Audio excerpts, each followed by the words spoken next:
फार्मरला उरकलं आपलं सगळं, गायला कुट्टी टाकली आहे, गाया मोकळ्या सोडायच्या आता.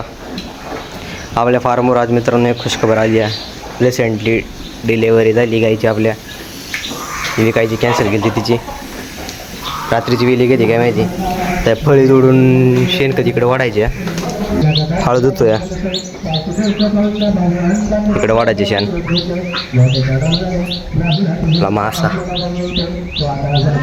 शेण घेतलं इकडे ओढून सगळं, इकडचं थोडं परत वाळल्या वाढायच्या.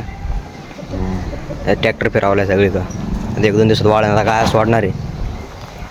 हळ भरलाय नवीन पाण्याने आपला मासा. काय सोडल्यात, नवीन गाय बी सोडली ही. तका ती दुसरी तिकडे जाऊन करून उभी राहिली आहे. कोबा बी वाळलाय. गेलेली गाय आपण बाहेर बांधली आहे. आता हे थोडीशी आणवली, 1-2 दिवस लागते ना वाळायला. कडचं एवढं नाही वाढलं, थोडंसं चकारिंग केलं फक्त. बसल्यात गाया बघा. तिचा जार आलाय बाहेर, हिला बाहेर बांधली. जार आलाय बाहेर, आता पडन थोड्या वेळाने. तर धुतलाय ते घाण झालता. फारांडी बी धुतली आहे. ती बघा गायचं वासरू दूध पिले, आता झोपले ते पडत आहे सारखं. आपला व्लॉग आवडला असेल तर मित्रांनो चॅनलला सबस्क्राईब करून तेवढं, व्हिडिओला लाईक.